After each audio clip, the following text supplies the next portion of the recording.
প্রতিদিনের মতো আজকেও নতুন সকালে নতুন ভিডিও নিয়ে আমি হাজির হয়ে গেলাম তোমাদের সামনে। সবাই তোমরা আশা করছি ভালো আছো, আর আমি মিঠু তোমাদের ভালোবাসায় আমরা সবাই ভালো আছি। তো সকাল সকাল জানলা দরজা খুলে নিলাম আর ঘুম থেকে উঠেই বিছানা গোছাতে শুরু করে দিলাম। বিছানা গোছানো শেষ হওয়ার পরেই বাইরে তো কত কাজ আছে জানোই, সব কাজ তোমাদের সঙ্গে শেয়ার করছি না, তবে বিছনাটা তো আগে গুছিয়ে নিই, তারপর দেখা যাবে বন্ধুরা। তারপরে তো কত কাজ আছে তোমরা জানোই। তো লং টাইম পরে আমি সমস্ত কাজ আমার বাইরে যত কাজ আছে সব কিছু সেরে সুরে রান্নাঘরে চলে এলাম তোমাদের সঙ্গে দেখা করতে। আর কি রান্না হচ্ছে দেখতেই পাচ্ছ, সঙ্গে থেকো, পাশে থেকো বন্ধুরা। নতুন ভিডিওতে তোমাদের অনেক ভালোবাসা আর স্বাগত। যদি তোমরা ভিডিওটা দেখে একটু ভালো লাগে মনে করো তাহলে অবশ্যই লাইক কমেন্ট করো। তো দেখতে থাকো, সঙ্গে থেকো বন্ধুরা। আর এদিকে হচ্ছে পেঁপে দিয়ে আলু দিয়ে, গরম তো, গরমের সময় একটু হালকা পাতলা রান্নার দরকার। এই যে আম কেটেছি, আম দিয়ে মাছ হবে, কিন্তু বরমশাইয়ের খেলে আবার পা ফুলবে, সেই কারণে এই আম দিয়ে মাছ হবে। এই যে 3 পিস মাছ ভাজা হয়ে গেছে, আর এই গলদা চিংড়ি তো নয়, চিংড়ি বাচ্চা, এগুলো হবে মালাইকারি, বেশি ভাজা হয়ে গেল। আর এদিকে হচ্ছে মাছ, তো এগুলো এখন তুলে নেব। শালা পড়েই যাচ্ছে রে।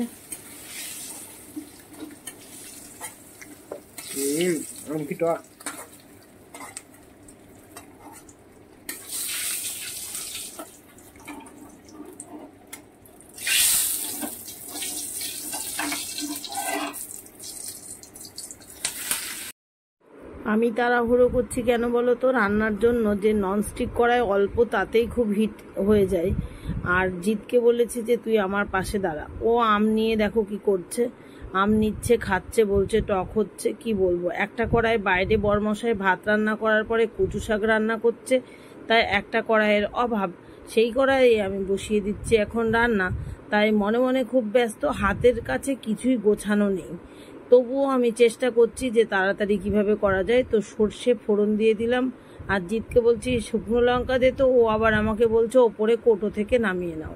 তো একটা শুকনো লঙ্কা পেরে নিলাম, শুকনো লঙ্কা একটা ফোড়ন দিলাম। এইবার ওই কাটা আমগুলো অল্প একটু ভেজে পরিমাণ মতো লবণ হলুদ দিয়ে দেব। তো দেখো শুকনো লঙ্কা ফোড়ন দিলাম, তেলটা তো ঢেলেই নিয়েছি, এবার মাছটা আমগুলো ভেজে নেব।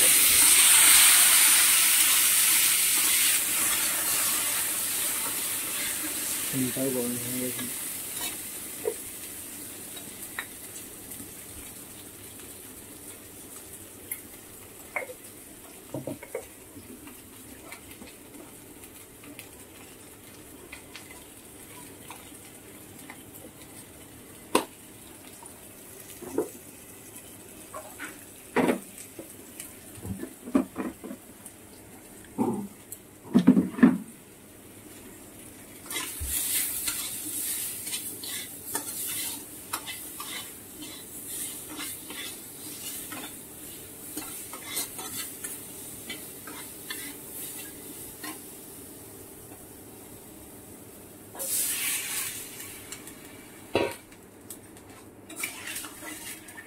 চিংড়ি মাছ ভাজতে ভাজতে একটা খেয়ে নিলাম।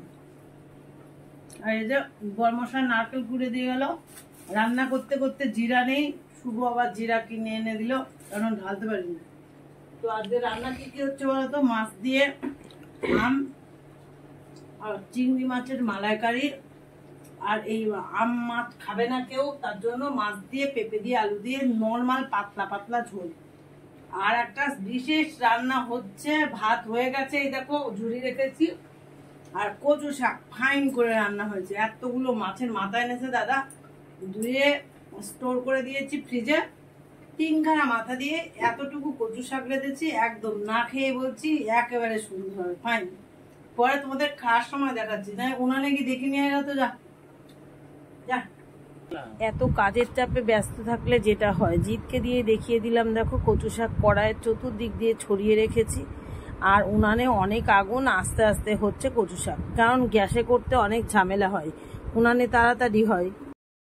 তো বন্ধুরা ফাইনালি রান্নাবাড়ি প্রায় হয়ে গেল, আর এই ঘরটার গোছানো গাছানো হয়ে গেল। এই যে নারকেলটা ভালো করে গরম জল দিয়ে চটকে নিলাম, এগুলো ফেলতে যাব। আর এই যে বেসিংকে কতগুলো বাসন রয়েছে, এই দেখো, এই কটা ধোবো আর স্নান করব, তাহলে হয়ে যাবে। কিন্তু হচ্ছে তরকারি নামিয়ে ধুয়ে যাচ্ছি না একবারও, একটা না একটা হতেই চলেছে। এই যে মাছের টকটা, এই দেখো, শুধুমাত্র দাদা আর আমি খাবো। মাছ আম দিয়ে করেছি, আর এপাশে করেছি, এই যে ফাইনালি দেখাচ্ছি, দেখো, পেঁপে আলু আর মাছের ঝোল, আদা লঙ্কা জিরা বাটা দিয়েছি একটুখানি। আর এই যে এইটা হচ্ছে হতে থাকছে, মাছ, চিংড়ি মাছ মিনমিন করে হচ্ছে। ততক্ষণে আমি স্নান করে চলে আসব। হতে থাক আস্তে আস্তে। নারকেলের দুধটা দিয়েছি, পরে এসে দেখা করছি তোমাদের সঙ্গে। বাসন ধুয়ে আসি, নোংরা ফেলে আসি, বালতি ভরা নোংরা হয়েছে। তো চলো বন্ধুরা, এই গরমে কিছু না কিছুর ওপরে নির্ভরশীল হতেই হচ্ছে। তো খাওয়া দাওয়া হলো চিংড়ি মাছ দিয়ে। আর এত গরমে চিংড়ি মাছ খাওয়া তো একদম ঠিকই হয়নি, কিন্তু সবাই এত ভালো খেয়েছে বলার কথা না। মানে খুব রেয়ার হয় চিংড়ি, আনি না তো। ডাক্তার আমাকে বলেছিল যে চিংড়ির কড়াইয়ে রান্না করা কোনো কিছু আপনি খাবেন না, কারণ আমার স্কিনের এত প্রবলেম ছিল। প্রায় কলকাতায় ডাক্তার দেখিয়েছি, 3-4 বার গেছিলাম, হয়নি। তারপরে মছলেন্দ্রপুরে একজন খোঁজ দিয়েছিল, সেখান থেকে দেখিয়ে 30-35 হাজার টাকা খরচ করার পরে স্কিন এখন ভালো হয়েছে। তো আর এই গরমে একটা না একটার উপরে নির্ভরশীল হতেই হচ্ছে। চিংড়ি খেয়ে আরাম করে ঘুম দিয়েছিলাম। শুভজিৎ পড়তে গেছে, ডেকে গেছে 5:30, তাও উঠিনি। আর এই যে স্পাইট খেলাম, ফ্রিজ থেকে ডাইরেক্ট বের করে খেলেই বরমশাই গালাগালি দেন। আমি চুপি চুপি খেয়ে নিলাম, আবার ফ্রিজে ঢুকিয়ে ধুয়ে যাচ্ছে। ওই জন্য বলছি যে কিছু না কিছুর ওপরে নির্ভরশীল হতেই হচ্ছে এই গরমের জন্য, জানো তো বন্ধুরা। খেয়েছি, এবার আবার ফ্রিজে রেখে দেব। কেউ টেরই পেল না, একটুখানি ফুরিয়ে গেছে। কেনাকে খেয়েছে তার ঠিক নেই। তো চলো, ঘুম থেকে উঠলাম এখন খাওয়া দাওয়া করে, 6:45 বেজে গেল। এখন সন্ধ্যা দেখাবো, সব লাইট বন্ধ করতে করতে যাচ্ছি। ঘুমিয়েছি, ঘুমের রেশ এখনো কাটেনি। এখান থেকে এইটুকু আসলাম, 2 পায়ে পায়ে বাজছে, ঘামাচিয়েই ভরে গেছে। সেই কারণে আবার এই যে ঘরে ছিল ডেটল, একটুখানি তুলো দিয়ে একদম হচ্ছে ডেটল পায়ে লাগিয়ে দিলাম। আর এই হাতে দেখো, এই আংটিগুলো তো খোলা বারণ, তা হাতেও পুরো চলটা ধরে ঘামাচি উঠেছে। এখানেও দিয়ে দিলাম, কালো হবে আর যা হবে।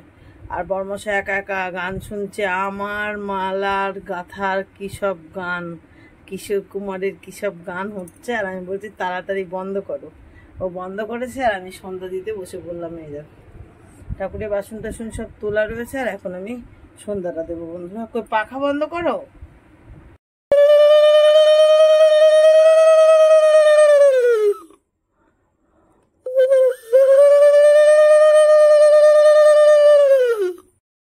বন্ধুরা, এখন বাজে কত বলো তো? 10:15। আর আমাদের মালা গাঁথা শেষ হয়ে গেল। আজকে এই যে মালা গাঁথা হলো, আর রজনী গেথে আর জবা গেথে বরমশাই চেম্বারে দিয়েও চলে আসলো। আর এখন খেতে যাওয়ার পালা। এগুলো রইলে এগুলো রাত 1:30টার সময় উঠে চলে যাবে। তো বাজে কত সেটাও দেখিয়ে দিচ্ছি। এই দেখো, 10:15। তো গোলাপগুলো ফ্রিজে রেখেই চলে আসলাম রান্নাঘরে রাত্রিরের খাবারের জন্য। এ বাবু, এ ঘরে পাখাটা দিয়ে, খুব গরম। তো চলো থালা ধুয়ে ভাত বেড়ে দিই সবাই। তো বন্ধুরা, ফাইনালি ভাত বেড়ে নিলাম। দেখো, দুপুরবেলায় চিংড়ি মাছ সবাইকে দিয়েছিলাম 2-3টে করে, কিন্তু এখন একটা করে রেখেছি। দেখো, প্রত্যেকটা থালায় একটা করে চিংড়ি। আসলে বেশি তো আনা হয়েছিল না, তবুও সবার 3-4টে করে হয়ে গেছে। আর এই যে সেই আম দিয়ে মাছ রান্না করেছি না, মাত্র দাদা একটা খেয়েছে, আর বাকিটা রয়েছে। কেউ খাচ্ছে না, বাঘের মতো। মানে এত টক যে বাঘও ভয়ে পালাবে, এত টক হয়েছে মাছটা। আর এইটা ভালো হয়েছে, এটা হচ্ছে পেঁপে দিয়ে রেঁধেছিলাম শুধুমাত্র বরমশাইয়ের জন্য, কিন্তু শুভজিৎ খুব ভালো খেয়েছে। তো চলো বন্ধুরা, আজকে এই রাতের খাবারের সঙ্গে রান্নাঘর থেকেই ভিডিওটা এন্ড করে দিচ্ছি। দেখা হচ্ছে আগামী দিন নতুন ব্লগে। ততক্ষণ সবাই সুস্থ থেকো, ভালো থেকো। টাটা বন্ধুরা, গুড নাইট। আর এই মিষ্টিটা কেন এনেছি বলো তো, ফ্রিজে থাকতে থাকতে মিষ্টি জমে যাচ্ছে, সে কারণে এটা যদি সবাই খায়, তাই 5 জনের 5টাই রয়েছে। তো চলো টাটা বন্ধুরা, দেখা হচ্ছে আগামী দিন নতুন ব্লগের সঙ্গে। ভালো লাগলে অবশ্যই লাইক কমেন্ট করো আর শেয়ার করো।